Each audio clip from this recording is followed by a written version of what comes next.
어떤 유명한 목사님이 설교 시간에 와가지고 앉아 계셔요. 저보다도 훨씬 저야 이제 작은 교회 목사에 불과한 유명한 분이 앉아 계세요. 그러니까 제가 긴장이 되는 거예요. 초조해지는 거예요. 물론 제 얼굴 가지고는 조금 훨씬 두껍습니다. 두꺼가지고 신대원 다닐 때도 뭐 신학생들 몇 백명 모아놓고 교수님들 모아놓고 목사님들 모아놓고 아주 야단을 치고 아주 혼을 내는 설교를 하고 나니 학생회장이 왔어요. 그것 때문에 교수님들이 상처를 받지 않았는가 싶으니까 한번 찾아가고 하고 그랬어요.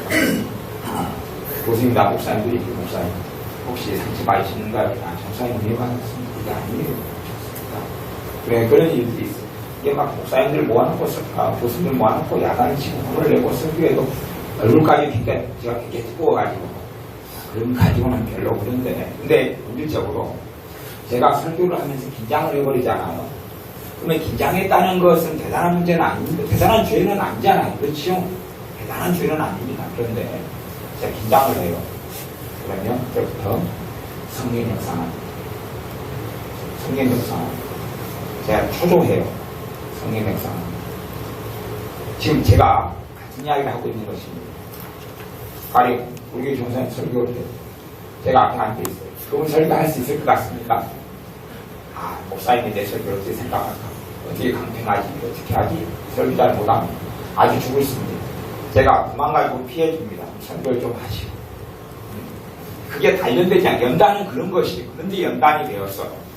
무엇이 하나님의 평강이 너희 마음을 주장하게 하라. 여러분이 기도하는데 답답한 가운데 기도하는 긴장하는 가운데 기도해. 당연히 제가 결과를 알 수 있습니다. 죽습니다. 죽을 쓰신다고 죽집을 차리시면 좀 그런 게 아닙니다. 죽을 성령님께서 기도 가운데 역사가 납니다. 그걸 아셔야 됩니다. 제가 전에 원장님하고 지금은 제가 목회하는 교회가 틀리지만 예전에 같이 이제 사역을 했습니다. 신방을 갑니다. 저는 신방 가는 것이 괴롭거든요. 신방 가자면 딱 잡혀가지고 하겠습니다. 하지만 괴로워 죽겠어요. 그래서 원장님이 항상 하시는 이야기가 있어요. 왜 이 양반은 주일 낮에 설교하고 수요일날 설교하고 뭐 설교하면 은혜가 되는데 신방 가서 설교하면 은혜가 안 될까? 항상 따라다니면서 설교 듣는 원장님은 전도사님이고 우리 번역일 거 아니에요. 본인이 설교하는 게 아니고 제가 설교하는데 신방 가서 설교하면 절대 은혜가 안 되는 거예요. 수요일날 설교 잘하고 새벽에 설교 잘하고 주일날 설교 잘하는데 똑같은 그 사람이 뭐 대단한 사고를 치는 것도 아니고 대단한 실수하는 것도 아니고 그 사람이 신방을 매일 갈 거 아니에요. 설교를 들으면 아주 그냥 설교가 성령의 역사도 않고 이상한 거예요. 제 설교가. 그래서 왜 같은 양반이 이상하지? 문제가 몇 가지 제게 있었어요. 하나는 제가 신방 가서 성령 인도를 안 받아요. 제가 성령 인도를 안 받아요. 안 받는 이유가 몇 가지가 있는데 받을 수 없는 이유도 있었는데 신방 가는 게 싫어요. 신방 가는 게 제 짐이에요. 부담스러워요. 성령 역사 안 해버리고 성령 역사 안 해버리시고 성령 역사 안 해서 제가 머리를 쓰는 방법을 고안을 했는데 가서 신방 가서 찬양을 부를 때 아무 찬송가나 펼쳐요. 저도 굉장히 뽑기를 잘합니다. 아무거나 펼치면 대강 찬송가가 나오죠. 그걸로 불러요. 찬송가 불러요. 저는 설교 은사를 옛날 95년부터 받은 사람이에요. 지금 2004년 이야기하고 5년 이야기하고 있는 겁니다. 제가 설교의 기름부음을 받고 은사를 받고 말씀을 끊임없이 연구하고 해서 말씀에 깨달음이 많이 오고 신앙서리고 수백 권 수천 단위를 넘어가지고 있는 사람이니까 지식이 있고 전할 게 있습니다. 근데 지금 성령님의 역사를 이야기하는 겁니다. 하루에 몇 번씩 설교해도 고갈되지 않고 아프지도 않은데 신방을 갔습니다. 성령 역사를 안 해요. 그래서 제가 찬송가를 또 보다가 찬송가를 보면 설명이 있죠. 설명. 이 찬송가 성경 본문이 뭐라고 성경에 쓰여졌잖아요. 그걸로 가지고 설교를 했습니다. 찬송가 제가 편칭하에 나오면 거기에 베드로전서 말씀 가지고 했으면 그걸 보자고 그리고 설교를 하는데 뭐가 지금 나올 리가 없지요. 혼자서 횡설수설하고 막 하다가 아멘 끝나고 기도하고 나옵니다. 성령님하고는 아무 관련이 없는 시간을 예배 가운데 보냈습니다. 그렇게 이제 저도 깨닫는 게 굉장히 둔해가지고 한 2, 3년을 그렇게 보냈어요. 그러다가 그것이 제게는 신방이 무거운 짐이니까 제가 기도할 것 아니고 기도했어요. 주님, 내가 목회하는데 전에 케네세이 목사님 같은 경우는 설교는 100번도 하겠는데 성경을 가르치는 것은 너무나 고통스럽다고 이야기한 적이 있어요. 옛날에 이제 돌아가신 그 목사님이 같은 거예요. 신방이 너무 고통스러운 거예요. 신방 때는 왜 성령 역사를 하시지 않아요? 지금 무슨 일이냐? 기도를 했어요. 3년 동안 기도 안 하다가 기도하니까 얼마나 대단합니까? 기도를 했어요. 그랬더니 주님께서 너가 무슨 일을 하고 사람을 변화시키려고 하지 말고 신방을 가면 제게는 부담감이 있어요. 변화시켜야 된다. 도움이 돼야 된다.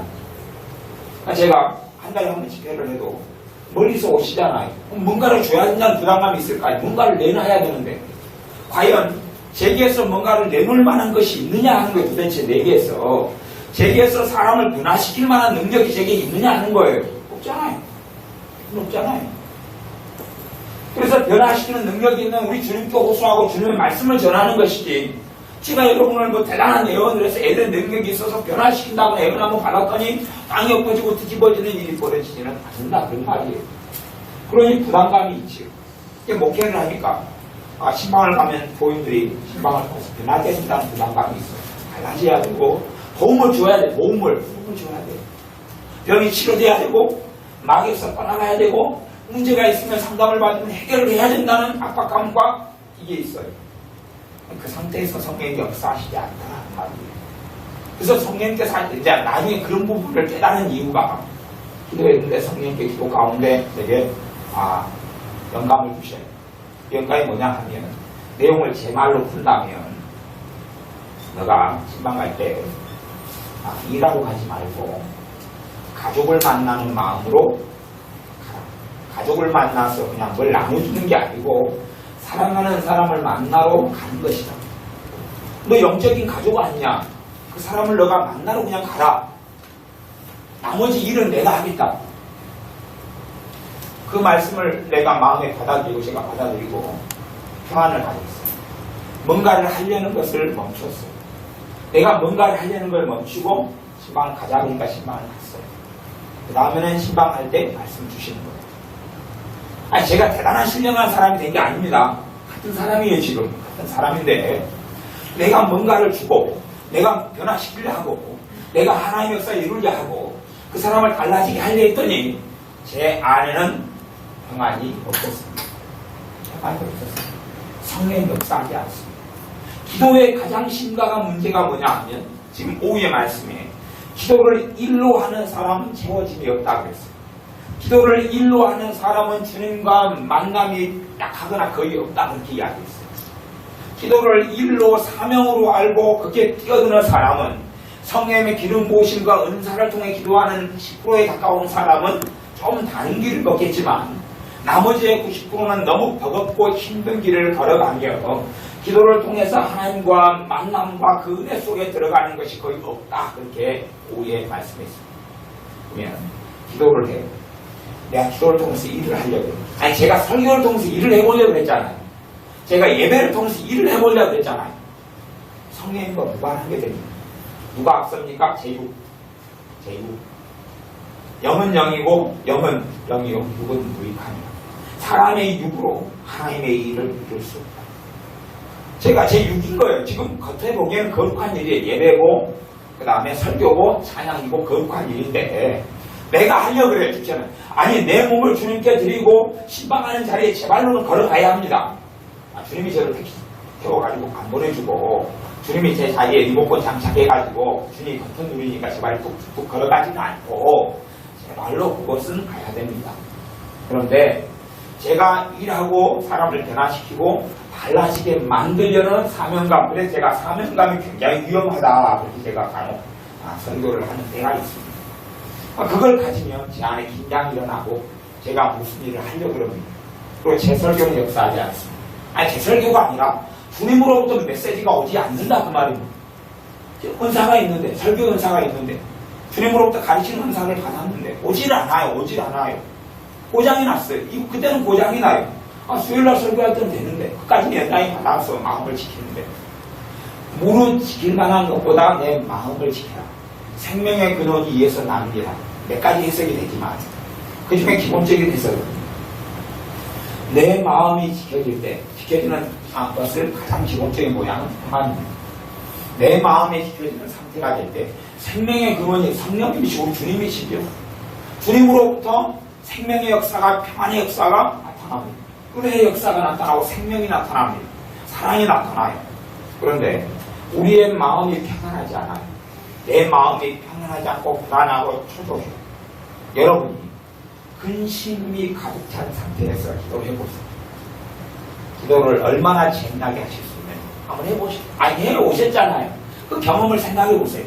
근심이 가득 찬 상태에서 주님 근심을 해결해 주십시오라고 20분을 기도했더니 기도 끝나고 근심이 없어지고 시원해졌습니까? 아니면 기도가 하니까 그렇게 됩니까? 한숨이 나오고 답답해지는 것이 일반적입니다. 물론 시원해진 사람도 있겠지만 그 사람은 아주 드물고 예외적인 사람에 속합니다. 왜냐하면 그래서 어제인가 애원 기도할 때 애원 받은 분 누군지 모르겠는데 그분의 애원회가 그런 내용이 나왔어. 너가 기도할 때 근심거리가 있다. 근데 너가 기도할 때 근심을 너가 먹어버린 다음에 뱃속에 가지고 간 다음에 먹어버렸어요. 뱃속에 넣어버렸어요. 그래가지고 하나님께 나아가서 기도하니 너 기도가 응답될 줄 아느냐. 근심이 있으면 이걸 먹지 말아라. 먹지 말고 어디에 잡고요? 손에 잡고 눈은 주님께 고정하고 그걸 가져가서 주님께 내려놓으면 왜 주님이 역사하시지 않겠느냐. 너가 근심을 손에 잡고 주님께 나아가는 사람이냐 먹어버린 사람이냐. 먹어버리면 양 빠져나올 거야. 요 안에 들어갔습니다. 그리고 주님께 앞에서는 임신해서 일어나는 것도 아니고 그걸 뱉어내야 되니까. 근데 여기까지 이 덩치 큰 놈이 들어갔으니 그 작은 입을 통해서 제 입이 작지는 않지만 욕보다 작습니다.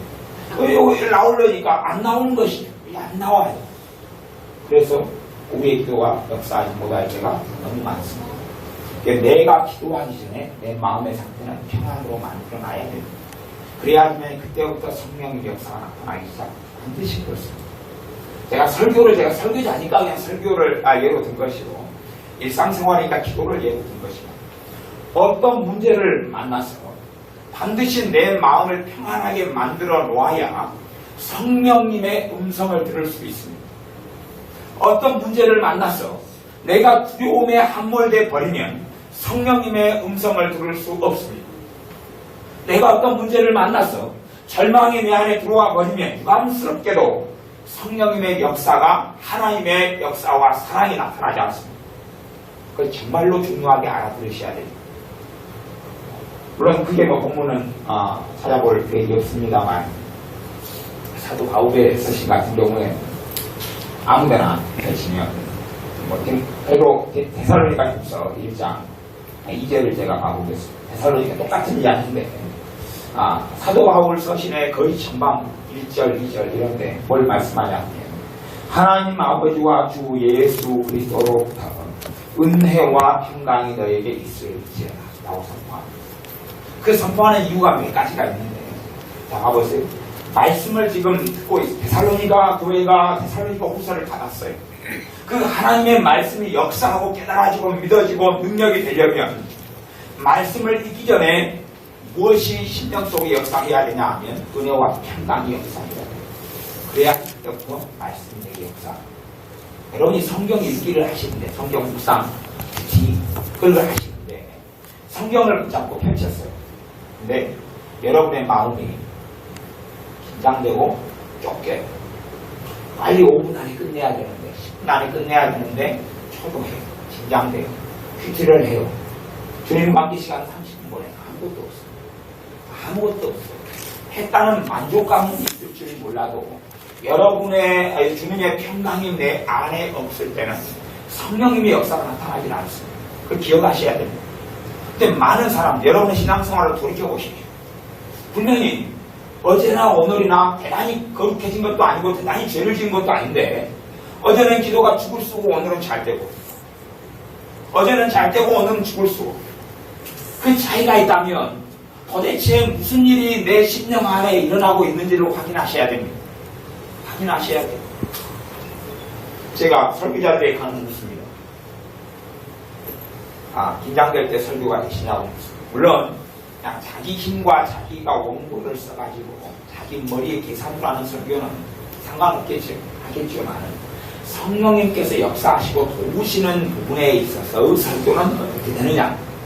그러면 다 성령의 역사를 통해 설교하는 설교자들은 그렇게 이구동성으로 이야기합니다. 자기 마음이 불안하고 쫓기고 긴장되고 땀 날 때 성령의 역사하시잖아요. 생각해 보세요. 내가 슬픔에 있을 때, 내가 절망에 있을 때 누구보다도 주님의 도움이 필요할 때 아닙니까? 그래서 우리가 하나님께 이상한 이야기를 하고 있는 경우가 많습니다. 내가 지금 어렵고 암담하니까 주님의 도움이 있어야 되는데 없다는 이야기예요.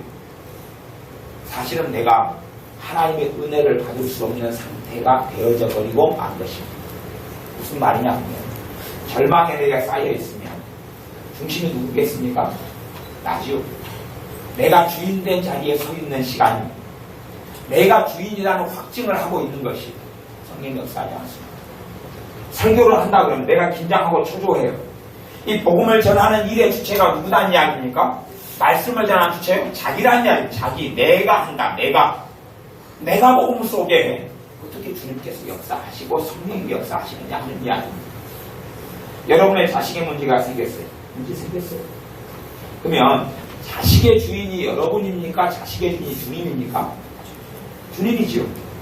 근데 내 자식이고 난 청지기가 아니고 내가 내 자식을 십자가에서 앞으로 죽을 예정이고 3년 뒤에 그러면 내 자식이 울고 통곡하는 일이 내일이에요. 내일. 그래서 그것 때문에 답답해서 주님 내 자식 어째요 내 자식 그러면 내 기도는 역사하지 않습니다. 왜요? 나보다 내 자식을 주님이 더 사랑하시기 때문에 내가 자식을 돕는 것보다 주님이 더 돕기를 원하신다는 걸 믿는 믿음을 가지면 평안해지기 시작합니다. 그때부터 내 기도는 역사하기 시작합니다. 그때부터 역사하기 시작합니다. 전에 교회를 개척해가지고 이제 시간이 지났습니다. 교회는 몇 명 없죠. 2005년 정도, 4년 정도. 그러면 언급도 적죠. 그럼 물론 제가 언급이 부족하다, 없다, 적다 아무도 이야기한 적이 없어요. 그게 주의 종의 바른 자세가 아니니까. 물론 이제 그렇게 하면서 장부를 보니 장부가 뭐 다음 달에는 뭐 교회 월세가 나가야 되고 뭐가 나가야 되고 뭐가 나가야 되고 뭐가 어쩌고 되는데 장부 23,200원. 그러는 것이 쌀도 20kg 팔면은 훨씬 넘는데 뭐 어쩌고 어찌다가 마이너스 23,200원. 그러는 것이에요. 그렇게 한 몇 달을, 한 두어 달을 장고가 얼마 없이 왔다 가는 것이 이 아슬아슬한 것을 그래서 제가 그걸 가지고 기도했습니다. 헌금 장고가 이래요. 걱정되는데 기도했어요. 성령님께서 제게 하시는 말씀이 있습니다. 교회가 이 교회면 이거 걱정이 보고 내 교회면 이거 걱정하는 게 맞냐? 네 교회면 네 걱정해. 그렇게 하나님의 음성과 영감이 그렇게 와서 제가 그렇게 해석하는 거예요. 그런 게 왔어요. 이게 내가 지금 헌금 문제 가지고 교회 재정이 부족한 것까지 내가 걱정하면 나는 심각한 자리에 있구나. 내가 교회의 주인이고 내가 교회의 왕이고 내가 교회를 가지고 있는 소유자가 되었어요. 주님의 엄정한 심판 앞에 설 수밖에 없는 악인이 되는구나. 어떻게 할 것이냐. 과연 교회의 재정이 문제가 생겼을 때 주님이 주인이면 주님을 걱정하고 붕어빵 가게에서 월급 받고 일하는데 붕어빵이 잘 팔린다고 손님 적으면 좋죠. 그렇죠. 일을 적게 하니까 식당 종업원이 월급 똑같이 받는데 손님이 적게 줬습니까? 많이 줬습니까? 적은 거에 좋다가 너무 항상 적으면 안 되니까 적당하게 또 있어야지 화내지 않을 것 아닙니까? 우뚝 그런 거예요. 뭐 그거랑은 다르겠지만 정말로 교회가 내 교회라면 내가 걱정할 거예요. 초조할 거예요. 긴장할 거예요. 불안할 것이에요. 그러나 주님의 교회면 그런 일이 없죠. 그런 일이 없죠. 거기에서 제가 마음 먹고 결단하고 기도합니다. 그 다음에는 헌금까지 걱정하지 않습니다. 아니, 주님, 근데 내가 뭐 있으나 없으나 그것까지 어쩌다는 이야기입니다. 거기에서 평안이 오고, 그리고 헌금을 놓고 기도하거나, 진영을 놓고 기도한 적은 뭐 진짜 살아가면서, 복귀하면서 거의 없습니다만, 가령 기도를 뭐 매일 했을 것인데, 기도한다면, 주님의 교회를 놓고 기도하는 것이지, 내 교회를 놓고 기도하는 건 아닙니다. 믿음으로 기도할 수 있고, 평안할 수 있습니다. 평안하느냐, 그렇지 않느냐는 우리의 생각에 달려있고, 우리의 마음에 달려있습니다. 우리 해석에 달려있고, 우리의 가치관에 달려있습니다. 하나님의 말씀으로 내 생각이 바뀌어져 있으면, 평안이 오기 시작합니다. 평안이 오기 시작하고, 평안이 내 마음을, 너희 마음을 주장하게 합니다. 하나님의 평강이라는 이야기는 하나님의 말씀에 입각한 평강, 하나님의 진리에 입각해서 가지게 되는 평안, 다시 이야기하면 진리의 여기 성령께서 역사하시는 평안을 받아들이는 것이겠죠. 그 하나님의 평강이 너에게 있을지어다. 그 평강이 있는 상태에서야 말씀을 들을 준비가 되고, 그 평강이 있는 상태에서야 은혜가 내게 임하게 되고 오게 됩니다. 그렇기 때문에 여러분의 기도 생활 속에서 평강한 상태에서 기도하셔야 됩니다. 쫓기는 상태에서 기도하면 여러분이 여러 가지 방법을 쓰셔야 돼요. 가장 좋은 방법은 찬양입니다. 찬양 중에서 막 급하고 빠른 찬양 말고 잔잔한 찬양을 하고 부르십시오. 그러면 평안이 오기 시작. 그 다음에 기도를 들어가시죠. 찬양을 도구로 이용하는 게 아니라 찬양을 통해 마음을 열고 주는 걸 더 찾으라, 그런 말입니다. 찬양에 대한 이야기 가운데 하나를 해드릴게요. 여러분이 찬양을 통해 은혜를 받으려면 몇 가지 길이 있는데 하나만 제가 이야기해드립니다. 여러분이 은혜 받았을 때 불렀던 복음성가나 찬양 있잖아요. 그렇죠? 그건 굉장히 좋은 것입니다. 다시 이야기하면 그 찬양을 자주 부르면 과거의 그 은혜가 다시 살아나. 과거에 은혜 받았을 때라는 것은 성령의 인도가 있고 나하고 지금 컨셉이 맞고 내게 지금 역사하신 성령의 역사, 그 찬양을 통해 역사하는 곡이기 때문에 내가 은혜를 잃고 생기를 잃고 힘이 연약해졌을 때 성령께서 역사하셔서 많이 부르게 하셨을 때 그 찬양을 부르면 그 성령의 역사가 다시 나타나기 시작합니다. 왜? 성령께서 인도하신 찬양이라는 이야기고 성령의 그 인도하심은 계속되는 경향이 있습니다.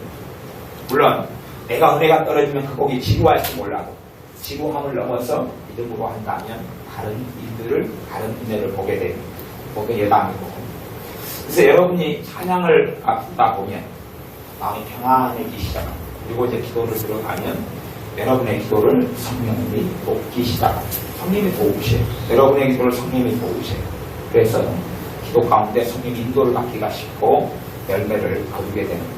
그러나 내가 평안한 상태에서 기도하지 않으면 끝입니다.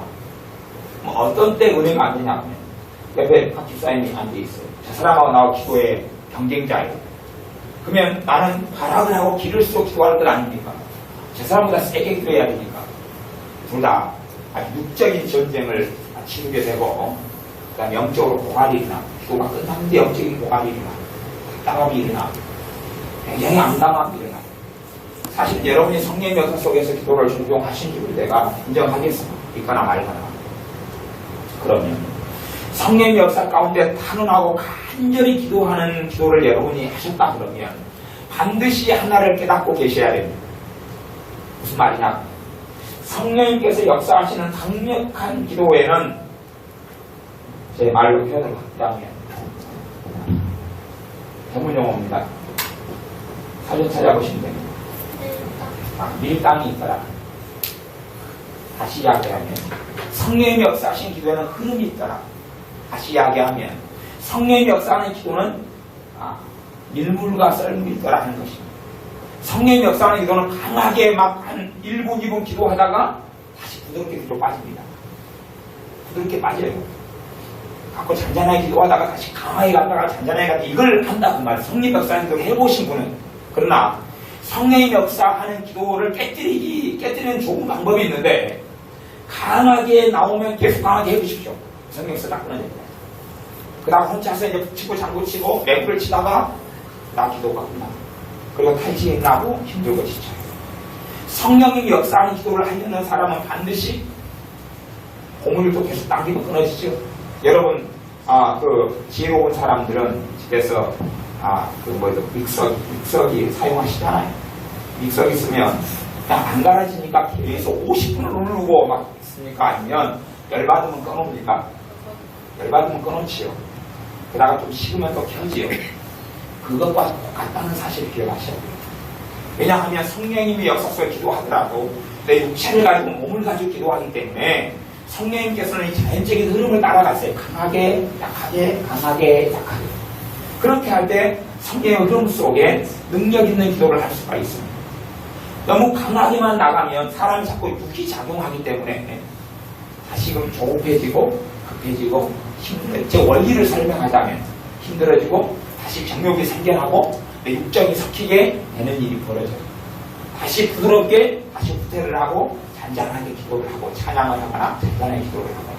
찬양을 잘하는 사람은 성령이 찬양하라고 그러면 이 지금 이 엑셀레이터 너무 밟았어. 앞에 지금 차가 있고 신호등이 걸려있다. 엑셀레이터 브레이크 밟아. 찬양을 부르자. 다시 심령이 고요해지죠. 그러다가 좀 준비가 되면 다시 엑셀을 밟고 기도하게 하십니다. 그것이 사실은 전쟁하는 기도고 강구하는 기도입니다. 그렇기 때문에 강구하는 기도 가운데도 체험이 있으려면 아주 강력한 기도에도 체험이 있으려면 일단 밀고 당기는 거. 밀고 당기는 거. 밀고 당기는 거. 부사람 맷돌을 갔는데 밀당을 잘 못하면 절대 안 갈립니다. 내 차례로 돌아오면 절대 주지를 않습니다. 그리고 내가 옮겨주고 당기고 있을 맷돌을 저리 보내가지고 이리 당기고 저리 보내서 이리 당겨야 되는데 내 차례 돌아오니까 절대 안 줘버립니다. 저쪽에서 당기려고 그러고 내 힘쓰고 이제 맷돌 가지를 통해서 팔씨름을 하게 되죠. 근데 그러면 전혀 갈리지 않습니다. 그런 것처럼 기도를 하게 되면 내가 강하게 기도하다가 다시 뒤로 후퇴하는 성령의 흐름을 가야 됩니다. 강하게 기도하다가 다시 평안 가운데 잔잔하게 기도하다가 다시 강하게 기도하다가 그것을 잘 배우시면 그 훈련을 하시고 그걸 잘 배우시면 성령님의 강한 역사가 있는 기도를 계속 하는데 굉장히 도움이 됩니다. 본질은 뭐냐? 그럼 영적 원리는 뭐냐 하면 평안이라는 겁니다. 성령의 역사는 자꾸 평안에 가시도록 역사에 갑니다. 그런데 우리가 평안하지 않다는 이야기는 내가 지금 내 육이 본질이 됐다 그 말입니다.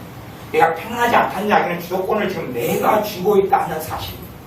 내가 평안하지 않다는 이야기는 내가 쥐고 있어서 설교하면 성령이 역사하지 않고 내가 주도권을 쥐고 찬양하기 시작하면 그때부터 찬양이 이상해져 가기 시작합니다. 찬양도 성령의 역사와 인도를 따라 찬양하는 사람들 찬양을 잘 부르시다 보면 밀당이 있습니다. 아니 일반적인 찬양 곡조가 빠르게 갔다가 느리게 갔다가 빠르게 갔다가 느리게 갔다가 합니다. 찬양을 이게 복음성화나 찬양을 작사하고 적어주는 사람들이 꽤 많이 성령의 역사 가운데 있다는 것을 알 수 있는 대목이 있습니다. 막 세게 계속 나가다가 끝 이렇게 나가진 않고 잔잔하게 가다가 강하게 가다가 잔잔하게 가다가 강하게 가다가 그런 흐름을 탑니다. 그래서 찬양을 복음성화를 부를 때 계속하여 성령님이 여러분과 제 안에 화장하고 또 오랫동안 사랑받고 쓰이는 복음성화나 찬양이 되어지는 이유가 그렇습니다. 그처럼 찬양도 여러분이 이제 곡조 흐름을 빼놓고라도 여러분이 찬양을 하시게 될 때는 아주 강하게 하시다가 또 약하게 하시다가 그 흐름을 가지고 있으면서 그걸 살펴보셔야 됩니다. 내가 굉장히 강하게 할 때 성령의 역사가 흘러가고 성령의 역사가 흘러가는 가장 기본의 역사는 평안이죠. 평안. 그것을 확인하면서 찬양을 하시면 좋은 열매를 거두게 됩니다. 그래서 여러분의 우리의 삶 속에 성령님께서 내 기도 생활을 역사하시려면 평안이 있어야 돼요. 여러분이 예배드리러 예배당에 갔고 교회에 갔습니다. 무슨 교회 예배당에 갔겠죠? 그래서 교회에 가서 예배를 드립니다. 여러분의 예배를 통하여 은혜를 받으시려면 예배 자리에 앉을 때부터 여러분은 최대한 여러분의 마음을 평안하게 만들어 놓으셔야 돼요. 가령 목사님이 이만승이 목사님이라 할지라도 성경을 가지고 설교하기 때문에 설교를 40분 하거나 30분 한다고 하면 그 가운데 주님께서 내게 주신 메시지가 충분히 있을 수 있습니다. 물론 때로는 30초짜리, 때로는 10초짜리, 때로는 50초짜리, 때로는 30분이 다가 될 수는 있겠죠. 하지만 분명히 설교가 아무런 은혜를 주지 못하고 성령의 역사가 없는 설교를 할지라도 여러분은 예배에 참여했으니 예배의 주관자는 목사님이 아니고 설교자가 아니고 주님입니다. 예배를 받으시는 분이 주님이시기 때문에 예배를 통하여 주님과 나와 만나는 일이 반드시 있습니다. 찬양을 부르다가 아니면 장로님이 집사님이 대표기도를 하는데 내가 밖에서 충분한 은혜를 내가 받습니다. 그런 하나의 역사가 있습니다. 예배는 사람이 주도하는 게 아니라 사람이 주도하는 것처럼 보이지만 내가 정말로 진실한 마음으로 주님께 나아가면 예배의 주관자는 주님이 되시기 때문에 그렇습니다. 주님과 나와 만나는 시간이 되기 때문에 그렇습니다. 그렇기 때문에 여러분이 예배의 시간에 앉으면 평안하게 만들어 놓아야 돼요. 내 마음에 쫓기지 않고 내 마음에 쫓기지 않고 평안하게. 그래서 제가 신방을 갔는데 그 성령님이 주시는 메시지가 그랬다고 했죠. 가족을 만나러 가는 것입니다. 심지어는 그렇게 저는 해석했습니다. 놀러 가라. 사랑하는 사람에게 놀러 가라. 놀러 가라.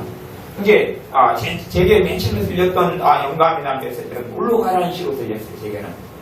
물론 제가 그걸 가르쳤어요. 야, 참 성령님의 음성이 참 이렇게 실험하지가 않구나. 아니면 주님이 주시는 게 아니구나. 그게 아니라 그것이 제게는 맞는 음성이라는 걸 제가 알았어요. 그래서 제가 가벼운 마음에 설교를 준비한다고 애쓴다 해서 이 긴장하고 초조하고 뭘 준비하는 것이 해결이 안 돼요. 내가 은혜를 준비하는 입장에서 설교를 준비하니까 설교 준비할 때 성령 도와주질 않아요. 그러니까 이게 준비한다고 되는 성질이 아니더라고 말이에요. 물론 준비 안 해도 지식 있고 배운 게 있고 책 본 게 있고 신학책이 등등 여러 가지가 있어서 가능할지 모르겠지만 저는 그것으로 성령님께서 역사하지 않는 예배나 설교 가지고는 사람을 세우고 살릴 수 없다는 것이 문제가 되는 거죠. 인본주의적인 설교가 내용 문제가 아니라 성령님이 역사하지 않으면 인본주의고 성령님이 주도권을 잡고 역사하시면 신본 아닙니까? 단지 그냥 신학적으로 하나님 중심이냐 사람 중심이냐 이야기를 떠났어요. 어쨌든 제가 편안한 마음으로 놀러를 가기 시작합니다. 사랑하는 가족을 예수님 안에 형제를 만나러 갑니다. 그리고 앉아서 같이 그래서 제가 신방 가면 보통 신방 가면 원래 하루에 신방도 많이 안 다닙니다. 요즘에 방학이라는 핑계 때문에 애들하고 모임이 나오고 신방을 안 다니거든요. 아이들하고 놀기 바빠요. 바빠요. 물론 내일도 신방 가달라고 했습니다. 아니요 내일 지금 가정을 해수장에 데려가야 돼. 그리고 땡땡이를 방학 동안에 잘 치지만 어쨌든 신방을 그래 가면 보통 한 2-3시간을 보냅니다. 대화하고 기도하고 기도하는데도 그 가정을 기도하는데 한 40분씩 보냅니다. 40분은 설교 전에 찬양 한 곡 부르고 그 가정을 위해서 같이 한 20분씩 기도하는 거예요. 20분씩 기도해요. 왜냐하면 저는 메시지를 못 받았으니까. 사실은 길게 기도하는 이유가 있습니다. 받지를 못했어요. 뭘 적어야 될지는 모르겠습니다. 20분을 뜨겁게 기도해요. 기도가 끝날 때는 이유가 있습니다. 받았거든요. 뭘 그 가정을 위해서 말씀을 전해야 될지를 받았고 그러면 통성기도를 제가 끝냅니다. 그리고 말씀을 전해요. 통성기도 안 할 때가 있어요. 그러니까 이미 그 집에 가기 전에 뭘 전해야 될지를 받았거든요. 그 집에 앉자마자 받을 때는 통성기도 별로 안 합니다. 왜냐하면 하나님 주시는 메시지를 잊어버리기 쉬우니까 빨리 전하고 말씀 끝나고 함께 기도하겠다는 이야기. 그러니까 말씀 전과 후에 한 20분씩 기도하고 기도해주고 또 이야기하고 그렇게 시간 보내면 2시간, 3시간 하루에 신방 군대 갔다 오면 아침 갔다가 한밤중이 됩니다. 그거야 이제 사람 스타일이기 때문에 작은 교회니까 얼마든지 가능하고 괜찮은 것 같아요. 어쨌든 그 가정에 가서 제가 그 가정과 또 함께 참여한 분들이 그 가정을 위해 중보기도 하고 그분을 위해서 기도하는 것은 가족이니까. 그러니까 제가 하나님의 말씀을 들으려고 기도하는 건 아니고 본질적으로는 그냥 제가 사랑할 수 있는 최선의 우리 주님께 구하고 주님께 부탁하는 거예요. 그래서 그 가정을 위해서 한 10분 기도합니다. 열심히 기도해요. 제가 가가지고는 제가 뭘 해주려고 하는 게 아니고 우리 주님께 부탁하는 시간을 가지는 거예요. 주님께 그 집의 어려움을 아뢰고 주님께 그분을 도와달라고 하고 그렇게 보내요. 그냥 놀러 간 거예요. 신자가 노는 방법이야 뻔하게 기도하고 말씀 읽고 그 신자가 노는 방법이지. 신자가 노는 방법은 그거예요. 세상 사람이 노는 방법은 나이트클럽에 가고 어디 갈지 몰라도 신자가 노는 방법은 교제하고 말씀 가르치고 같이 앉아있고 예배드리고 기도하고 물론 더 신령하게 노는 방법이 있을지도 모르겠습니다. 간혹 가다가 낚시도 가죠. 물론 사람을 낚을 때도 있어요. 우리 교회 애 중에서 제가 지난주에 애들 2를 낚았거든요. 낚시를 내가 낚시대가 부러져가지고 치고 가기가 귀찮아가지고 애들이나 낚자 그래가지고 제가 애들한테 간장 한 컵을 마시고 미친놈이에요. 두 애가 나타났습니다. 두 애가 나타나서 마시겠다 그런 것이 5학년짜리가 원샷을 했어. 근데 너 한 컵밖에 안 되는 것 같은데 괜찮아. 온 컵이 아니야. 다음에 이제 6학년짜리가 왔습니다. 여자애가 원샷을 했습니다. 그 다음에 질문을 줬어. 그래 진짜. 근데 그때부터 애가 속이 싱싱한. 그리고 욱욱 넘어옵니다. 그 다음에 애가 아파가지고 들어누웠습니다. 속이 싱싱하게. 외간장이라는 게 굉장히 화학성분이기 때문에 속이 미싱미싱하고 앞에는 사실 제가 젓간장을 줬습니다. 젓간장은 괜찮거든요.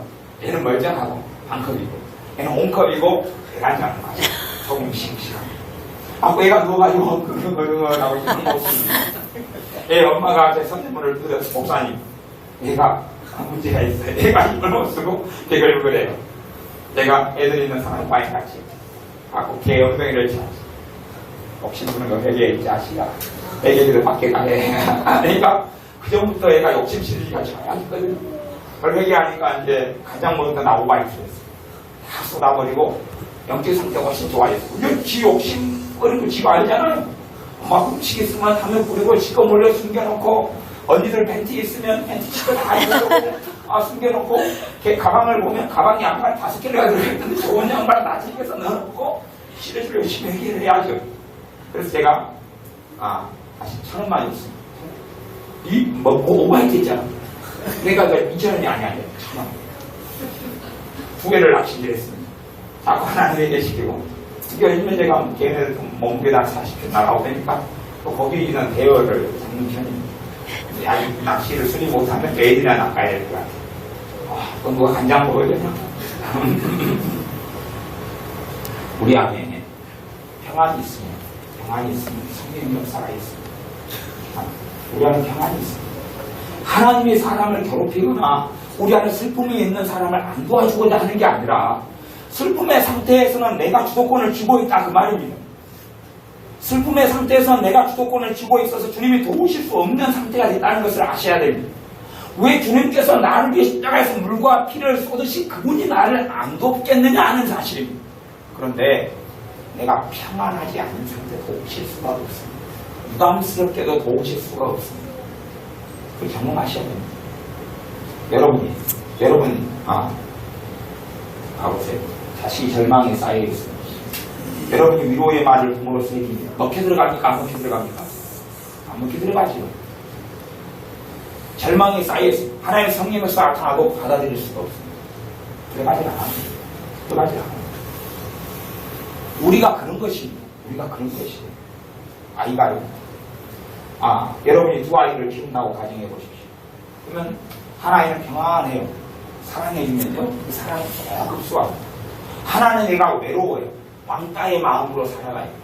사랑해줘요. 받아들입니까? 안 받아들입니까? 안 받아들입니다. 사랑을 안 하는 게 아니고 못 받아들이는 상태가 돼 있다. 그런 말입니다. 내가 지금 시어머니로부터 한구탱이를 당합니다. 엎어컷 당해가지고 밤탱이가 됐습니다. 그러면 누구보다 아버지 하나님의 위로가 필요할 것 아닙니까? 우리가 남편의 위로가 필요할 것 아닙니까? 그리고 하나님께 나아가면 하나님의 위로가 없다 그 말입니다. 왜요? 내가 평안한 상태로 나아갔을 때는 아버지의 시어머니로부터 한구탱이한 위로를 받지만 그러나 내가 그것 때문에 마음이 답답해지고 결혼을 후회하고 내가 왜 이런 시어머니를 만나서 이럴까 하고 등등의 마음으로 내 마음을 어둡게 만들면 내는 주체는 납니다. 내가 왕이고 내 인생이고 내 인생 여러분의 인생이고 주님께서 내가 내 피값으로 너희를 샀다. 이제는 내가 사는 것이 아니라 내 안에 그리스도께서 사신 것이라. 내가 주님과 함께 살고 주님과 함께 동행하고 또한 주님이 나를 위해 살고 내가 주님을 위해 사는 것이 그리스도인의 삶이에요. 근데 주님께서 우리를 노예화시키는 게 아니고 종처럼 끌고 다니는 게 아니고 아들로서 자녀로서 대우하시라니 말씀하셨는데 우리가 주님의 도움을 신자가 받으면 불신자보다 훨씬 나은 삶을 살 수밖에 없습니다. 불신자보다 주님을 알지 못하는 사람보다 훨씬 좋은 삶을 살 수밖에 없는데 그렇지 못하는 이유가 기도하러 나아갈 때 기도 가운데 평안하지 않기 때문에 평안하지 않고 불안하고 초조하고 절망이 있고 긴장이 있고 이걸 스톱을 시켜놔야 돼요. 스톱을 못 시키면 고물상에 가시면 브레이크가 있어요. 그 브레이크가 차 고물차 이렇게 버려버린 다음에 하나 떼놓으시면 5만 원 주고 하나 사세요. 그래가지고 절망이 있으면 그 브레이크를 밟으세요. 작동할지 안 할지는 모르겠어요. 절망을 멈추게 하고 이렇게 기도하시고 그런 것을 훈련하는 것이 연단이라 그러는 것입니다. 그냥 사고 나고 문제 있고 고통 있고 눈물이 나오면 연단이다. 그 연단 아닙니다. 그게 연단이라면 그냥 망치고 저한테 열대를 맞으십시오. 그래가지고 마음이 시원해지고 주님을 다 알아가고 성령 충만해지는 거. 아니면 억울하게 모함을 한 10번 당해보십시오. 뼈골이 아마 누글누글해질 겁니다. 그게 연단이 될 수 있습니까? 연단될 수 없습니다. 연단이 아니에요. 그건 인고의 필요가 없는 것입니다. 그건 없어져야 될 것이 없어져야 될 것. 정말로 성경적으로 말씀이 연단받을 것은 너무나 많습니다. 너무나 많아요. 너무나 많아요. 그냥 쓸데없는 고난들이 성경의 말씀에 의한 고난하고 마귀가 주고 문제가 일으키는 고난은 굉장히 다른 것입니다. 물론 고난에 대한 설교나 말씀이 아니니까 그에 대해서 구체적으로 이야기는 안 하겠습니다만 그렇습니다. 그래서 우리의 신앙생활과 삶 속에 내가 은혜 생활하려면 내 안을 평안하게 만들어 놔야 됩니다. 또 하나 은혜 생활한다. 평안. 두 번째 제목이 이제 은혜 생활 비결이가 되고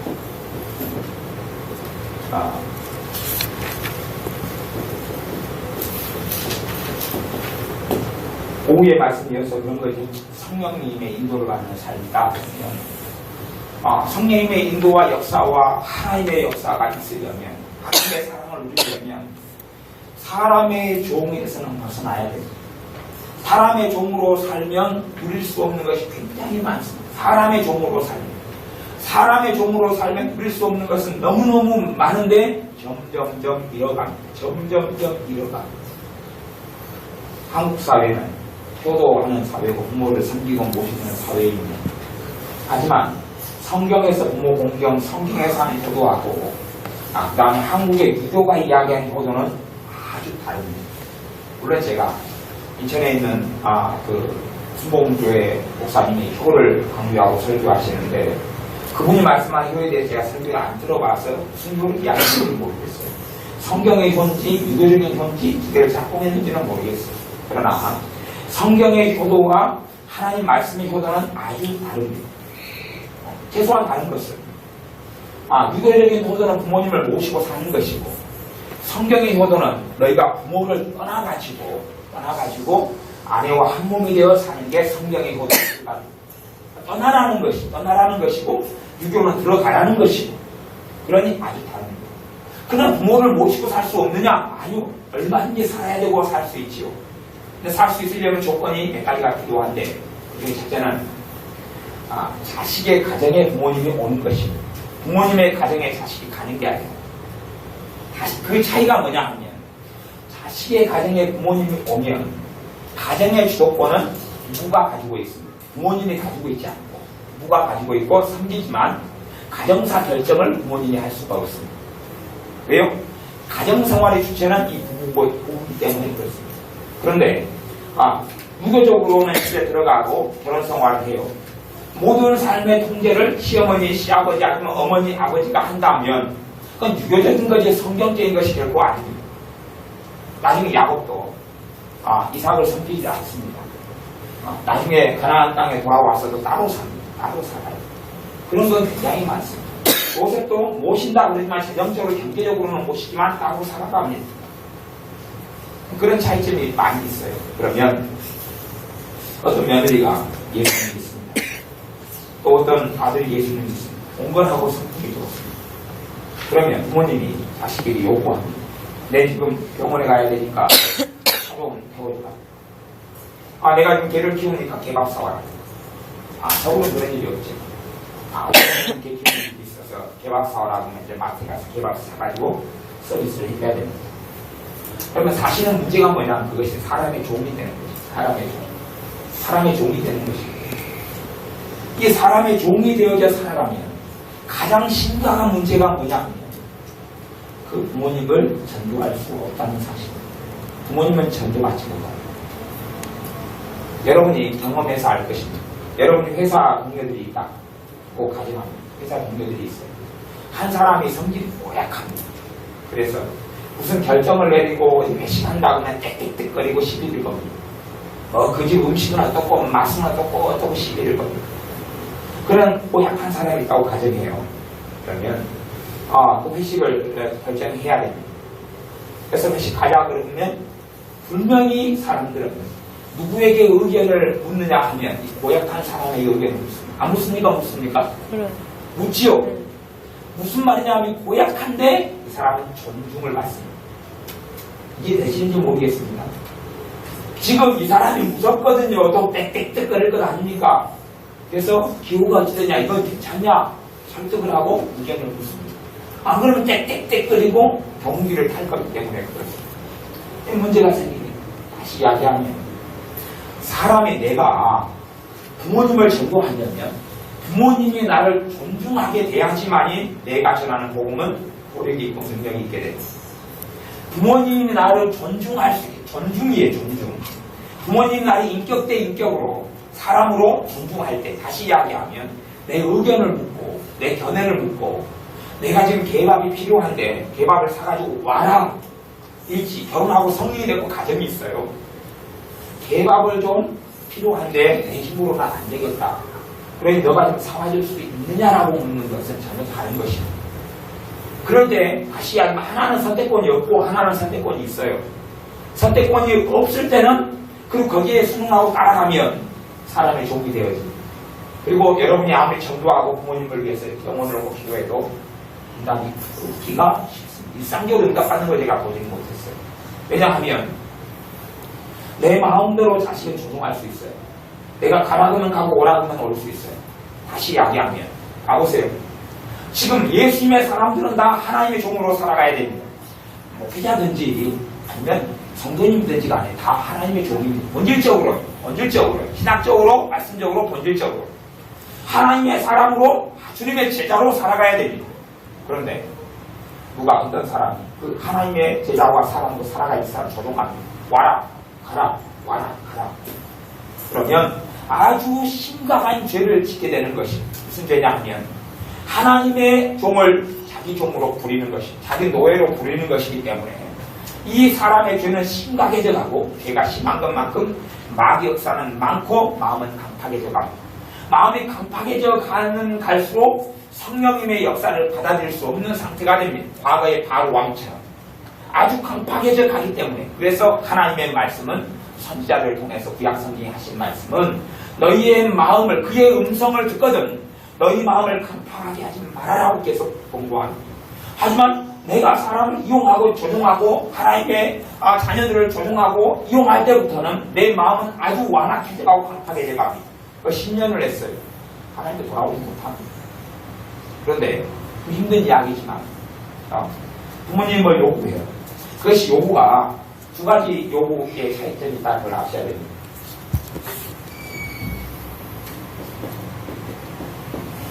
필요가 충분히 오래가지고 까먹었는데 다시 이야기하면 좀 쉽게 이야기하면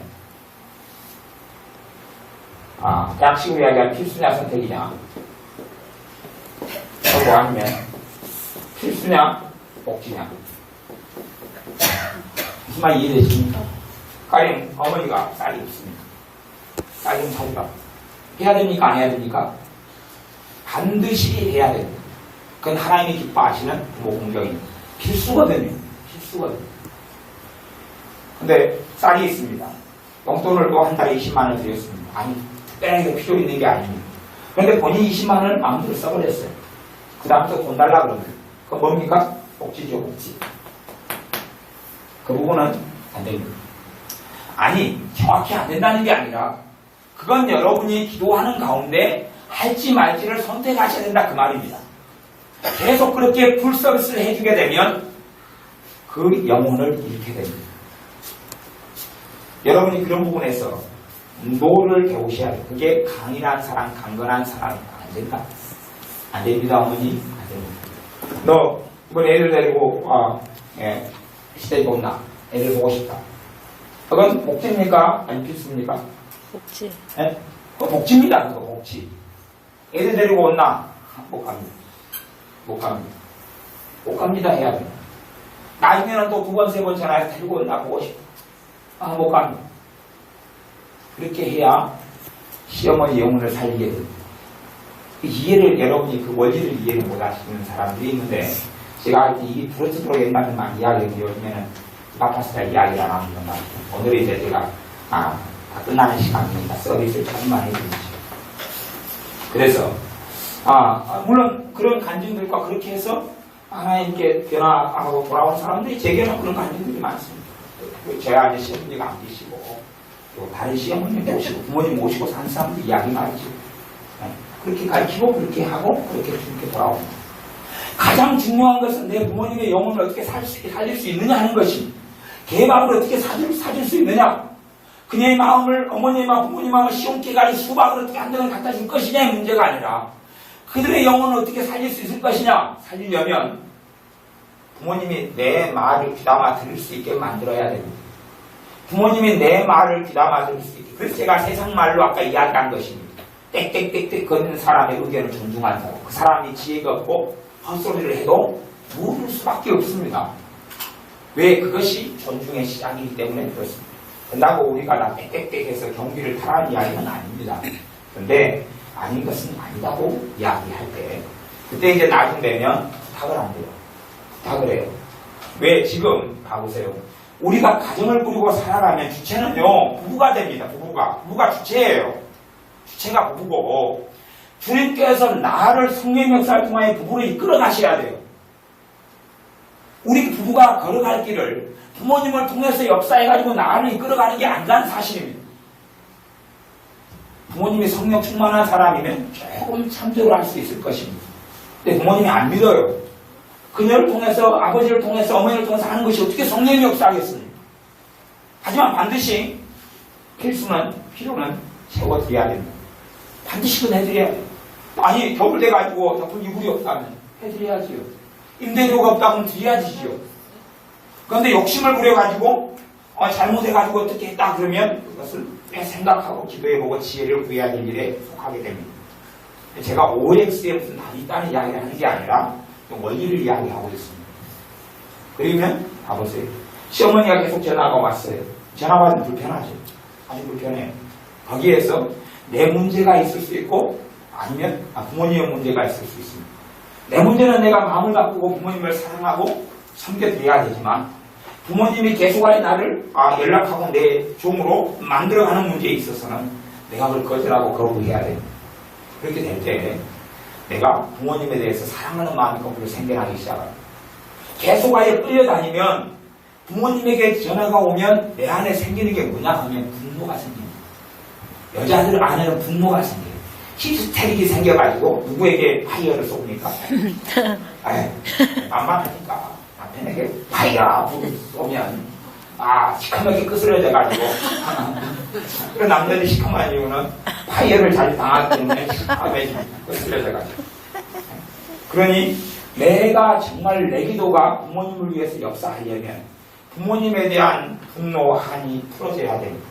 기본적으로 내가 용서를 끊임없이 해드려야 되지만 현재의 상황 속에서 쌓아가지 않아야 된다는 사실, 쌓아가지 않아야 됩니다. 내 기도가 역사하려면 내가 원치 않는 것을 하게 되면 내 안에는 반드시 분노가 쌓아갑니다. 내가 원치 않는 걸음을 걸을 수밖에 없다면 내가 며느리와 시어머니를 이야기한다면 며느리 약자죠. 시어머니는 강자입니다. 그렇잖아요. 한국 사회는 대부분.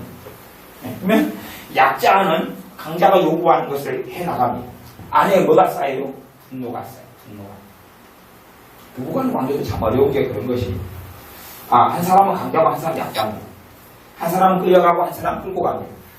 그러면 그래가지고 결과가 좋다 그러면 이 분노를 잠재해놓고 물러놓고 있습니다.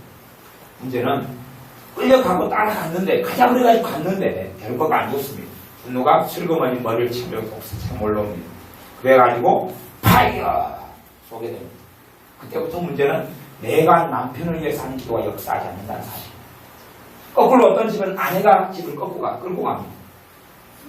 물론 순수하게 지금 상대방에게 선택할 수 있는 기회를 주고 동의하게 하고 설득하고 하는 과정을 반드시 거쳐야 되는데 그렇게 안 하고 일방적으로 끌고 갑니다. 그러면 그 아내가 뭐가 쌓입니까? 남편이나 아내에 대한 분노가 쌓입니다. 이것이 결정적일 때 꼬장을 피워버립니다.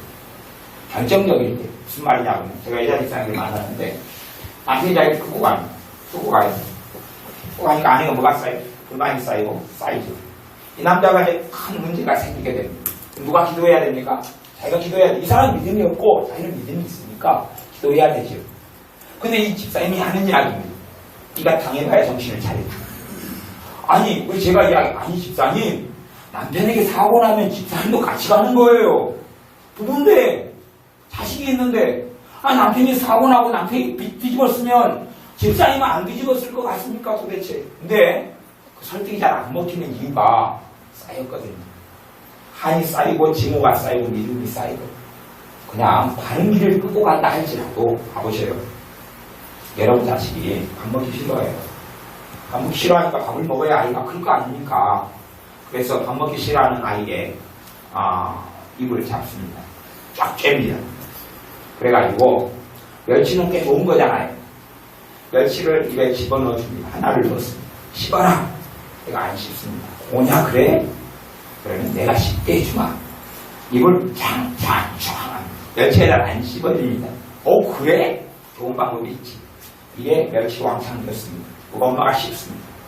그래가지고 입을 쫙 벌려서 삼키면 되니까. 그렇게 해서 밥 한 끼를 먹입니다. 그 아이가 건강해질 것 같습니까? 안에 분노가 쌓일 것 같습니까? 분노가 쌓이죠. 분노가 쌓이죠. 그것이 부부간의 관계 가운데 가보세요. 그래서 이제 남편과 아내나 사실 입장은 좀 비슷하고 상호 이렇게 돌아갑니다. 그런데 남자들에게 하는 이야기는 너희의 기도가 막히지 않기 위해서 아내와의 관계를 조심해라 그럽니다.